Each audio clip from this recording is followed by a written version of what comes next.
నమస్తే సార్. నమస్తే సార్. ప్రభుత్వ స్కూల్ జిల్లా పరిషత్ హై స్కూల్ ఈబయారంలో మీరు ఉచిత క్లాసులు చెప్తూనే విన్నాను సార్. అసలు మీరు ఎందుకు హై స్కూల్లో ఫ్రీగా ఉచితంగా క్లాస్ ఇవ్వాలని ఆలోచన వచ్చింది?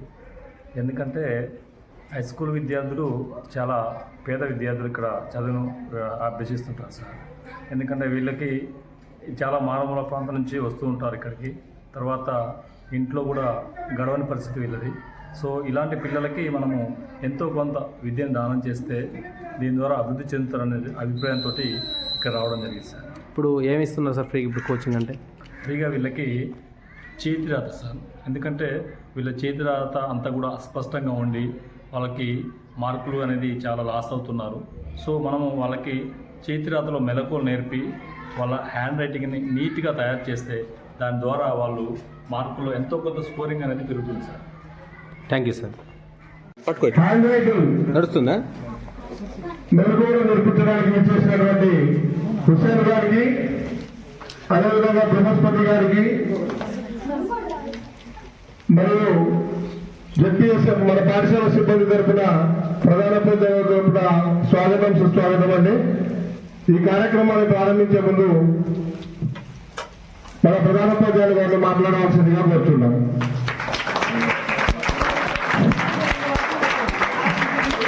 Okay, good evening sir. మరి హుసేన్ సారు మరి మనకు ఈ రైటింగ్ స్కిల్స్ మెలకువలు నేర్పించడానికి వచ్చారు. మరి చాలా ఇంట్రెస్ట్గా మనం నేర్చుకోవాల్సిన అవసరం ఉంది. ఎందుకంటే ఇది మనకి ఇక్కడ దొరకదు, అవకాశం లేదు మనకు. అసలు ఇలాంటి స్కిల్ ఉన్న పర్సన్స్ మనకు అందుబాటులో ఉండరు. మరి సారు ఓన్ ఇంట్రెస్ట్తో మన పిల్లలకి నేర్పుతామని వచ్చారు కాబట్టి ఈ యొక్క మంచి ఉద్దేశాన్ని మనం సద్వినియోగం చేసుకొని మనం రైటింగ్లో మంచి నైపుణ్యం సాధించి, అంటే మనకు చదవడం వచ్చు, రాతలో చాలా మంది కుదరదు కాబట్టి వాటిని మంచిగా రాస్తేనే మన పేపర్ మీద వేస్తేనే మంచి మార్కులు వస్తాయి. కాబట్టి ఏ విధంగా దాన్ని రాయాలో వాటి మెలకువలు టెక్నిక్స్ ఉంటాయి.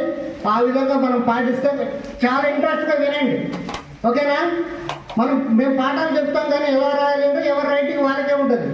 కానీ సార్ చెప్పేది అట్లా కాదు, దాంట్లో టెక్నిక్స్ ఉంటాయి, వాటిని పాటిస్తూ ఉంటే అందరికీ కూడా రైటింగ్ మంచిగా వస్తుంది. కాబట్టి అందుకని మీరు ఈ యొక్క మంచి అవకాశాన్ని ఉపయోగించుకొని మంచి రైటింగ్ నేర్చుకుంటారని ఆశిస్తూ ఉన్నాం.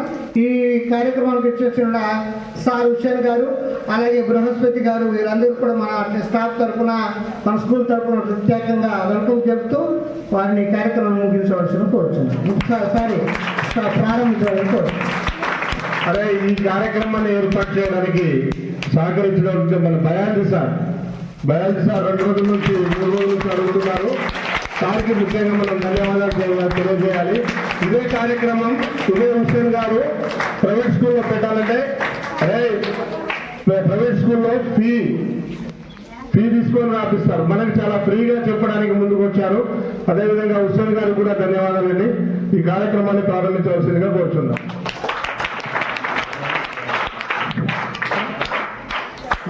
సార్ బృహస్పతి ఇక్కడికి విచ్చేసిన ముందుగా సభ అధ్యక్షులు ప్రధానోపాధ్యాయులు గారికి, అలాగే ఉపాధ్యాయులకు, అలాగే ఉచిత క్లాస్ అందించడానికి వచ్చిన హుసేన్ సార్కు నా హృదయపూర్వక తెలుసా అమ్మా మీ అందరికీ? నేను ఓకే, నాది ఏడుల బయారం. ఇదే స్కూల్లో నేను 2000 సంవత్సరాలు చదువుకున్నామమ్మా. హుసేన్ సార్కి నాది వచ్చేసి ఒక 20 years నుంచి జర్నీ, ఫ్రెండ్షిప్ జర్నీ కొనసాగుతుంది అన్నట్టు. ఈ సార్లు మామూలుగా ఇప్పుడు గవర్నమెంట్ స్కూల్స్లో ఫ్రీగా ఎన్నో స్కూల్స్లో ఫ్రీగా అందించాడమ్మా. సార్ చెప్పడం వల్ల మన వల్ల కానీ ఇప్పుడు గవర్నమెంట్ స్కూల్స్కి అందించాలి అంటే మనం 1 year నుంచి అడుగుతున్నాం, సార్ గవర్నమెంట్ స్కూల్స్కి అందించండి సార్, మీ సేవ అందించండి అంటే ఖాళీ ఉన్న టైంలో ఖచ్చితంగా చెప్తా అన్నారు. ఆ మాట ప్రకారమే ఈరోజు మన జిల్లా పరిషత్ హై స్కూల్కి వచ్చి చెప్తున్నారమ్మా. టోటల్గా ఫ్రీ. అదే క్లాస్ మీరు నేర్చుకోవాలంటే ఒక్కొక్క విద్యార్థి 500 రూపాయలు పే చేసి వస్తుందమ్మా. కానీ సారు ప్రభుత్వ స్కూల్ చదువుకున్న విద్యార్థిగా, ఒక పేదరికం నుంచి వచ్చిన విద్యార్థిగా తను మీ అందరికీ చాలా ఉచితంగా ఫ్రీగా అందిస్తున్నాడు. రెండోది, విద్యతోనే మనం ఏదైనా సాధించవచ్చు, అవునా? విద్యతోనే దేంతో సాధ్యపడదు. విద్య దదాతి వినయం. విద్యతో పాటు వినయం ఉంటే మనం ఏదైనా సాధించవచ్చు అన్నట్టు. ఎంత స్థాయికి వెళ్ళచ్చు. ఇప్పుడు మీరు మీ ఊర్లో ఒక కోటీశ్వరుడు ఉంటాడమ్మా, వాడు చెప్తే ఏమైంది? ఊర్లో 4 కోట్లు పెరుగుతాయి. అదే ఒక ఎంఆర్ఓ చెప్తే ఒక జీవో అయింది. ఎంఆర్ఓ గారు ఏం చేయాలా? డబ్బు సంపాదించాలా? కలెక్టర్ కావాలంటే డబ్బు సంపాదించాలా? చదివే ఉండాలి. చదువుతో మాత్రమే ఏదైనా సాధించగలం. ఆ చదువుకో మంచి మార్కులు సాధించాలని ఇంకేంటమ్మా, ఖచ్చితంగా చేతిరాత బాగుండాలి. చేతిరాత అంటే ఇక్కడ ఉండేయా? ఇక్కడ ఉండేది అమ్మ చేతిరాత అంటే ఎక్కడో చేతిరాత. మనం హ్యాండ్ రైటింగ్ ఎలా పెట్టాలి అది మనకు వచ్చు, అందరికీ మంచి రైటింగ్ వచ్చు, కానీ ఎలా రాయాలో తెలియదు. అది నేర్పడం కోసం ఉచితంగా ఈ పాఠశాలకు వచ్చి అందిస్తున్న హుస్సేన్ సార్కు, ఈ పాఠశాలలో విద్యాబోధన సహకరించిన హెడ్ మాస్టర్ గారికి, ఈ స్టాఫ్కు అందరికీ ప్రత్యేక ధన్యవాదాలు తెలియజేస్తూ ముగిస్తున్నాను.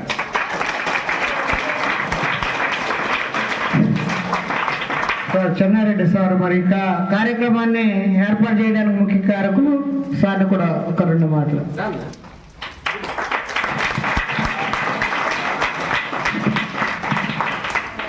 Respected class on the dais and off the dais, wish you happy good afternoon.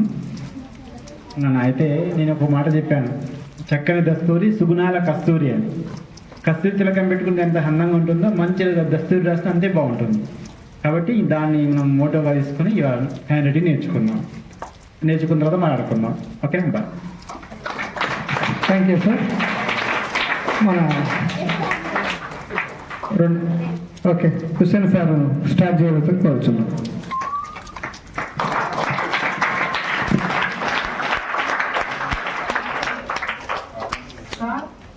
చెప్పండి.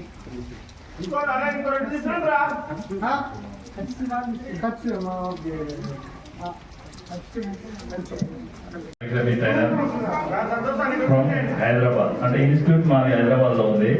నేటివ్ ప్లేస్ వచ్చేసి ఇక్కడ కొండవీడు మాది. గత 2010 నుండి గత 15 సంవత్సరాల నుండి హ్యాండ్ రైటింగ్ శిక్షణ ఇస్తున్నాను. ప్రభుత్వ పాఠశాలలో ఫ్రీగా, ప్రైవేట్ పాఠశాలలో ఫీజు తీసుకొని. ఎందుకంటే ప్రైవేట్ పాఠశాలలో చదువుకోవాలంటే ఫీజు కట్టి చదువుకుంటారు. అంటే దాదాపుగా అందరూ కూడా పేమెంట్ చేస్తారు ఫీజు కట్టి. అంటే అందరూ ఉన్న వాళ్ళే చదువుకుంటారు ఎక్కువగా. అంటే మరి ప్రభుత్వ పాఠశాలలో ఎవరు చదువుకుంటారు? చాలా లేని వాళ్ళు, పేద విద్యార్థులు. అవును కదా? సో మరి అక్కడి నుండి నాకు ఫీజు ఇస్తారు. స్టూడెంట్కి 300, 400, 500 అలా ఇస్తారు. 1000 వరకు కూడా తీసుకున్న స్కూల్స్ ఉన్నాయి. కానీ మరి మీరు ఫీజు చెల్లించి హ్యాండ్ రైటింగ్ నేర్చుకునే పరిస్థితి ఉందా? కనీసం హ్యాండ్ రైటింగ్ ఉందనేది ఒకటి నేర్చుకోవచ్చు అనే విషయం తెలుసా మీకు? సో తెలియదు మీకు. సో అందుకోసం మరి ఇంత దూరం రావాల్సి వచ్చింది. మా మిత్రుడు, మా సీనియర్ చెన్నారెడ్డి గారి ద్వారా ఈ స్కూల్కి రావడం జరిగింది.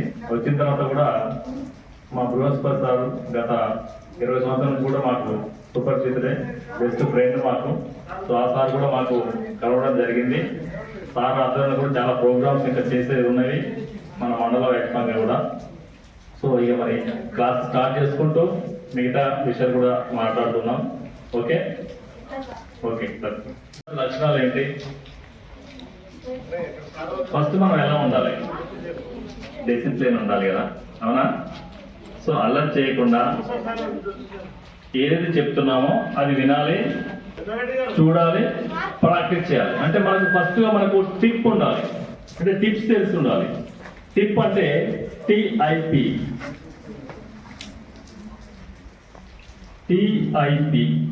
ఒక వ్యక్తికి ఒక స్కిల్ ఏదైనా నేర్చుకోవాలంటే టిప్ ఉండాలి. టిప్ అంటే ఏంటి? Tea means techniques.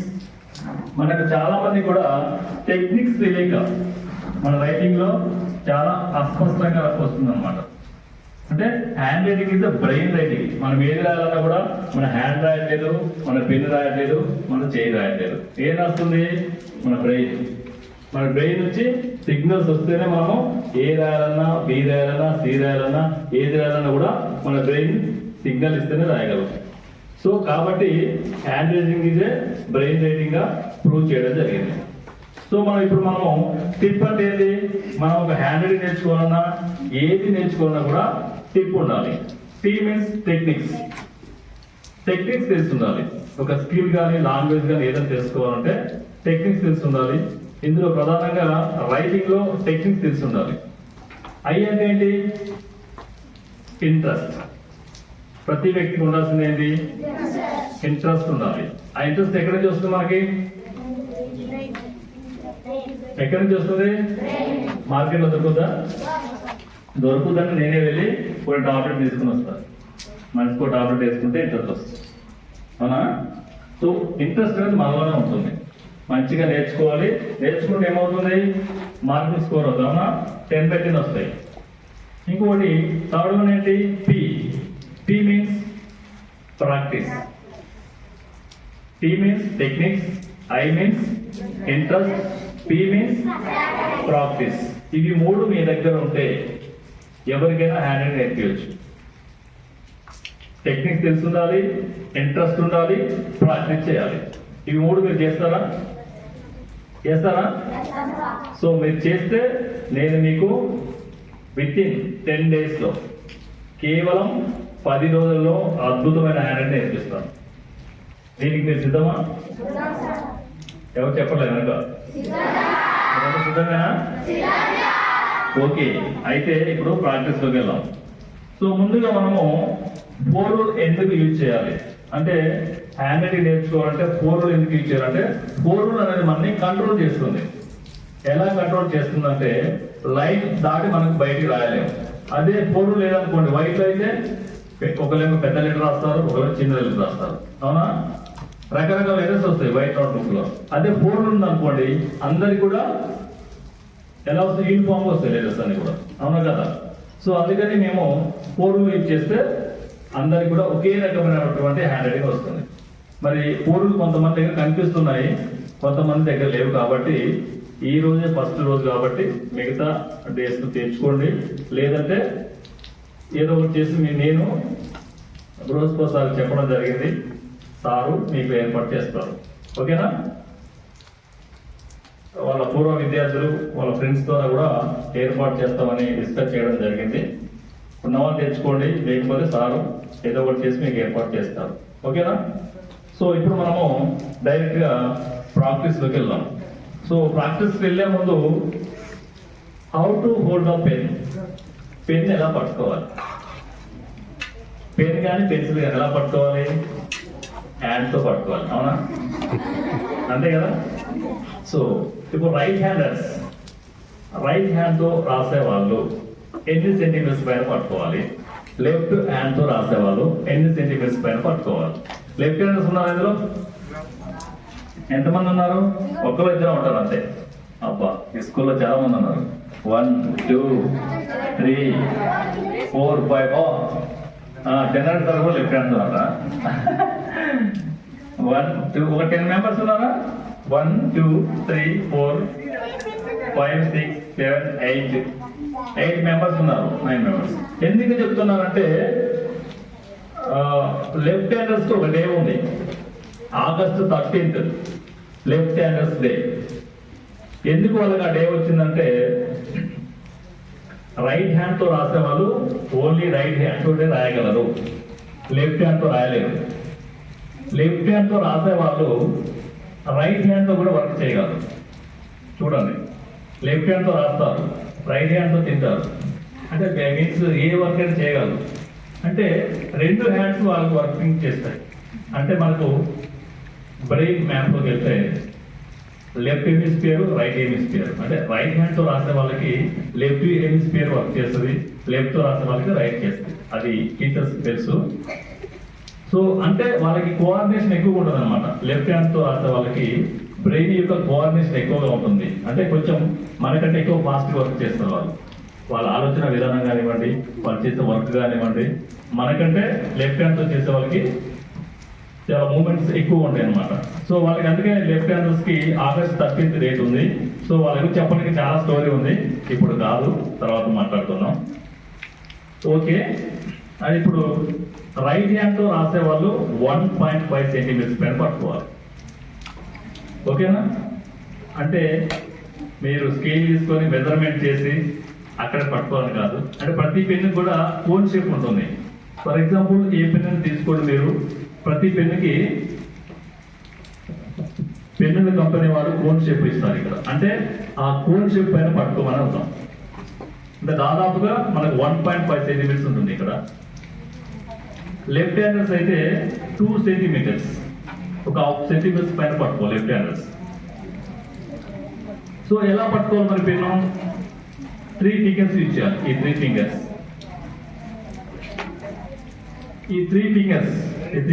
యూజ్ చేయాలి. What is called this finger? Thumb. ఎప్పుడైనా గుర్తుపెట్టుకోండి, మిడిల్ ఫింగర్ పైన పెన్ పెట్టుకొని ఇండెక్స్ థంబ్ జస్ట్ సపోర్టెడ్ తీసుకోవాలి. ఇలా చూడండి, సింపుల్ కనిపిస్తుందా? అందరు కనిపిస్తుందా? ఇలా పట్టుకోవాలి పెన్ను. అంతేగాని మీరేం చేస్తారంటే 2 ఫింగర్స్ తో పట్టుకుంటారు చాలా మంది పిల్లలు. అవునా? 2 ఫింగర్స్ తో పట్టుకుంటారు, కొంతమంది 4 ఫింగర్స్ తో పట్టుకుంటారు. కొన్ని స్కూళ్ళలో నేను చూశాను ఇలా కూడా పట్టుకుంటారు. రియల్లీ నేను చూస్తాను, అలాగే ఫొటోస్ చూపిస్తాను. ఇలా కూడా పట్టుకొని రాస్తారు. మరి ఇలా రాసుకున్న వాళ్ళకి హ్యాండ్ రైటింగ్ రావాలంటే వస్తుంది, ఎందుకంటే వాళ్ళకి మొదటి నుంచి ఇది అలవాటు అయిపోయింది. అంటే ఇక్కడ కూడా చూడండి, ప్రాక్టీస్. సో వాళ్ళకి ఫస్ట్ క్లాస్ నుంచి ఇలా పట్టుకొని రాయడం ప్రాక్టీస్ అయింది కాబట్టి 10th క్లాస్ లో కూడా ఇలాగే రాస్తాడు వాడు. సో ఈ ప్రాక్టీస్ తీసేసి మళ్ళీ మనం ఇలా పట్టించామనుకోండి, ఉన్న రైటింగ్ పోతుంది. సో మీకు ఇక్కడ ఏం చెప్తున్నానంటే ఏదైనా కూడా ప్రాక్టీస్ ద్వారానే వస్తుంది. ఇలా రాసేవాడికి మొదటి నుంచి ఈ ప్రాక్టీస్ ఉంది అనమాట. ఇలా పట్టుకొని రాయడం ప్రాక్టీస్ వాళ్ళకి. సో ఇలా రాసినా వస్తుంది. మళ్ళీ ఇలా తిప్పి మనం ఇది కరెక్ట్గా అని ఇప్పుడు చెప్పామనుకోండి, మనం వాడు రైటింగ్ నేర్పించకపోగా చెడగొట్టిన వాళ్ళం అవుతాం. సో కాబట్టి మీకు ఇప్పుడు ఎలా పట్టుకున్నారో అలా పట్టుకుని రాయండి. సో నిదానంగా దాన్ని మార్చుకునే విధానం చెప్తాను నేను. అంటే ఇప్పుడు సార్ చెప్పాడు కాబట్టి ఈ వేలో 1.5 సెంటీమీటర్స్ పట్టుకుంటాం, ఇలాగే రాస్తామంటే కొంచెం చెడిపోతుంది హ్యాండ్ రైటింగ్. సో కాబట్టి అసలు వే ఏందో మనం తెలుసుకోవాలి. సో దానికి రీచ్ అవ్వాలి. ఓకే, అర్థమైనా? సో చాలా మంది చాలా కిందికి పట్టుకుంటారు. కిందికి పట్టుకోవడం వల్ల లేటెస్ట్ చిన్నగా వస్తాయి. చిన్న రైటింగ్ చూసి చెప్పొచ్చు మనం. ఎలా చెప్పొచ్చు అంటే వాళ్ళు పెన్ను చాలా కిందికి పట్టుకుంటారు. పెద్ద లెటర్స్ రాసే వాళ్ళకేమో పెన్ను పైన పట్టుకుంటారు. ఇది సింబల్. ఇలా పట్టుకుంటే పెద్ద లెటర్స్ వస్తాయి, ఇలా పట్టుకుంటే చిన్న లెటర్స్ వస్తాయి. ఓకేనా? ఇంకా హ్యాండ్ రైటింగ్ లో చాలా విషయాలు ఉన్నాయి. క్యాలిగ్రఫీ అని, గ్రాఫాలజీ అని, గ్రాఫోథెరపీ అని చాలా విషయాలు ఉన్నాయి. క్యాలిగ్రఫీ అంటే the art of beautiful hand writing. అంటే ఒక వ్యక్తి యొక్క హ్యాండ్ రైటింగ్ ఎలా ఉన్నా కూడా దాన్ని అందంగా మార్చడమే క్యాలిగ్రఫీ. గ్రాఫాలజీ అంటే ఒక వ్యక్తిని చూడకుండా, అతనితో మాట్లాడకుండా, అతనితో మనకు ఎలాంటి పరిచయం లేకుండా ఆ వ్యక్తి యొక్క హ్యాండ్ రైటింగ్ చూసి ఆ వ్యక్తి గురించి 97% కరెక్ట్ గా క్యాల్కులేట్ చేసి చెప్పేటటువంటి శాస్త్రమే గ్రాఫాలజీ. This is scientific. ఇది జాతకం కాదు. అంటే కొంతమంది జాతకాలు చెప్తారు, అరచేయి చూసి చెప్తారు, పేరు చూసి చెప్తారు, బాడీ చూసి చెప్తారు. ఇందులో ఏ కరెక్ట్ కాదని చెప్తాను. ఇది ఏంటంటే పూర్తిగా సైంటిఫిక్ అనమాట. హ్యాండ్ రైటింగ్ చూసి, ఒక వ్యక్తి యొక్క హ్యాండ్ రైటింగ్ చూసి అతని యొక్క పర్సనాలిటీ, అతని యొక్క సైకాలజీ, అతని యొక్క వే ఆఫ్ థింకింగ్ ఎలా ఉంటుంది, అతని యొక్క బిహేవియర్ ఎలా ఉంటుంది, కరెక్ట్ గా క్యాల్కులేట్ చేసి చెప్పినట్టు చేస్తాం గ్రాఫాలజీ. ఇంకోటి ఏంటంటే గ్రాఫోథెరపీ. గ్రాఫోథెరపీ అంటే ఒక వ్యక్తిలో ఉన్నటువంటి నెగటివ్స్ ని పాజిటివ్ గా మార్చుకోవడం. అంటే ఫర్ ఎగ్జాంపుల్ ఒక వ్యక్తిలో కోపం ఎక్కువ ఉందనుకోండి, కొన్ని స్ట్రోక్స్ రివర్స్ మెకానిజం ద్వారా మనకు బ్రెయిన్ ఫీడింగ్ ఇస్తే అది పాజిటివ్ గా మారిపోతుంది. అది గ్రాఫోథెరపీలో ఉంటుంది. సో ఇది చాలా డీప్ సబ్జెక్ట్ హ్యాండ్ రైటింగ్ అనేది. ఒక చేతి రాత ఒకటే మారుతుంది అనుకోకండి. చేతి రాత మారడం ద్వారా మన యొక్క వ్యక్తిత్వం కూడా పూర్తిగా మారిపోతుంది. గుర్తుపెట్టుకోండి, చేతి రాత ఒకటే మారదు, మన వ్యక్తిత్వం కూడా మారిపోతుంది. ఓకేనా? ఓకే రైట్, ఇక ప్రాక్టీస్ లోకి వెళ్దాము.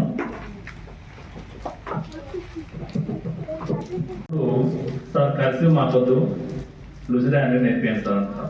లూసిడా వద్దు సార్, కర్సివ్ నేర్పించమని చెప్తున్నాం.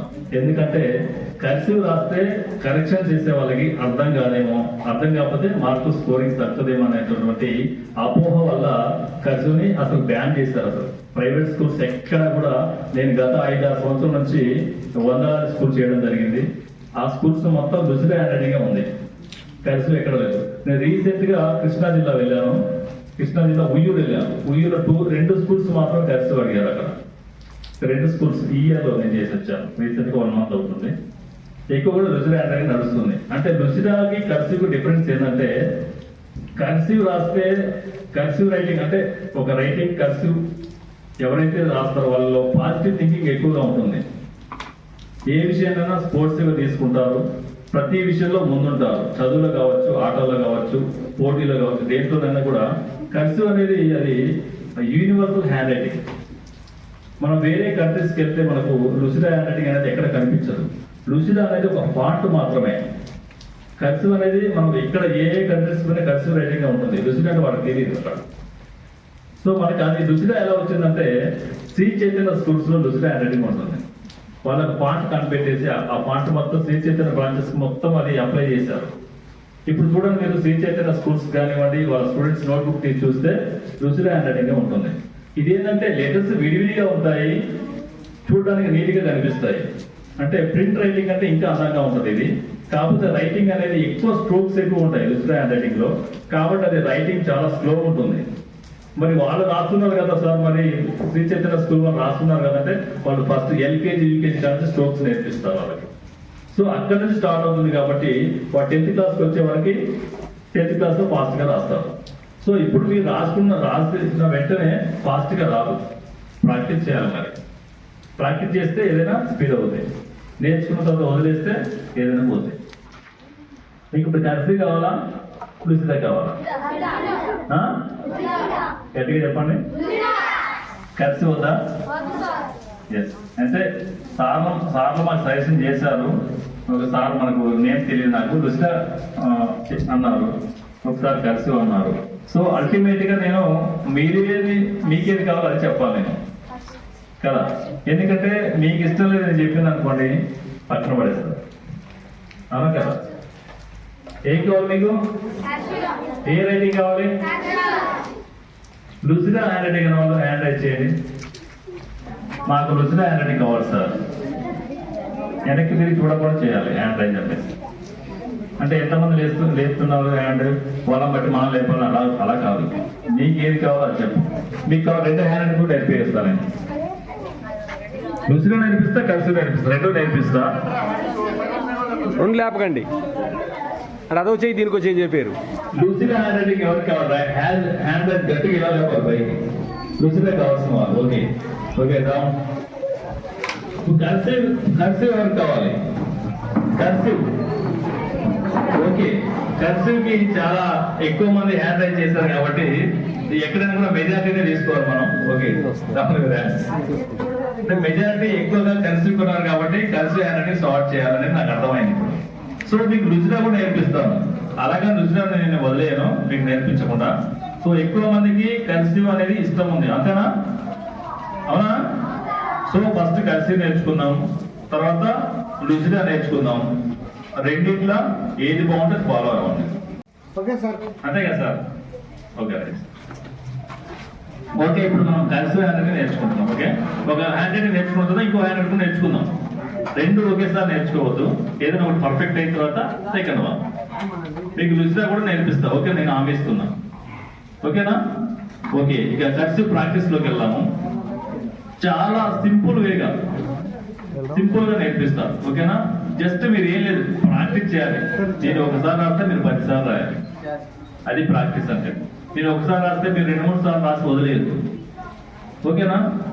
ఓకే.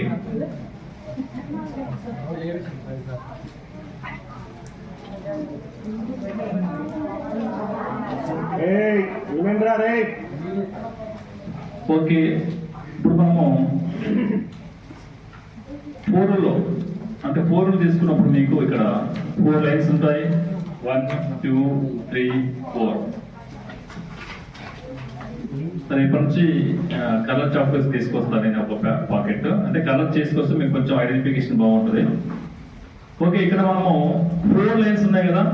ముందు ఆ లైన్స్ దాని మధ్య ఉన్నటువంటి గ్యాప్ ఏమంటారో తెలుసుకోవాలి. అలా తెలుసుకున్నప్పుడు మనకు త్వరగా లెటర్స్ వస్తాయి. అంటే అప్పర్ జోన్ లోకి ఎన్ని లెటర్స్ వస్తాయి, లోవర్ జోన్ లోకి ఎన్ని లెటర్స్ వస్తాయి, మిడిల్ లోకి ఎన్ని వస్తాయి, ఇవి తెలుసుకోవాలి. అంటే అప్పర్ జోన్ పక్కన మిడిల్ జోన్ రాసినప్పుడు ఎంత హైట్ ఉండాలి, ఆ లెటర్ కి ఎంత హైట్ ఉండాలి. చాలా మంది రైటింగ్ రాస్తే మొత్తం అంతా కూడా ఒకే హైట్ లో ఉంటుంది, అవునా? సో దానివల్ల మనం రాసేటటువంటి రైటింగ్ నీట్నెస్ పోతుంది, అవునా కదా? సో కాబట్టి ముందు ఫస్ట్ లైన్ ఏమంటారు మీకు ఐడియా ఉందా? ఫస్ట్ లైన్ ఏమంటాం? ఫస్ట్ లైనే కదా. ఎస్. ఓకే, ఇది టాప్ లైన్. పైన ఉంది కాబట్టి టాప్ లైన్. మరి కింద ఉన్న లైన్ ఏమంటాం? టాప్. ఓకే, టాప్ ఆపోజిట్ ఏంటి? Okay, bottom. అవునా? టాప్ అండ్ బాటమ్ అంటే ఇలా నేర్చుకుంటే మనకు గుర్తుంటాయి. Top line, top opposite bottom line. ఓకేనా? తర్వాత second line body line, body line. ఓకేనా? ఇది third line base line. Top, body, base, bottom. విన్నారు కదా 4? ఇప్పుడు ఎవరు చెప్తారు? 4 లైన్స్ నేను చెప్పాను, విన్నారు. అంటే మీరు కూడా వింటున్నారా వినట్లేదు? నేను చెక్ చేసుకోవాలి కదా. ఎవరు చెప్తారు మీలో? చెప్పాలా? విన్నారు కదా 4 లైన్స్ చెప్పాను నేను ఇప్పుడు. అవునా? ఓ అలా కాదు, ఎవరైనా నిలబడి చెప్పాలి నాకు. ఎవరు చెప్తారు? చెప్పు. వాళ్ళకు చాక్లెట్ ఇస్తారు ఇప్పుడు చెప్పిన వాళ్ళకి. చెప్పాలి, నిల్చండి. వద్దా చాక్లెట్? ఏం కావాలి? ఎవరు చెప్తారు?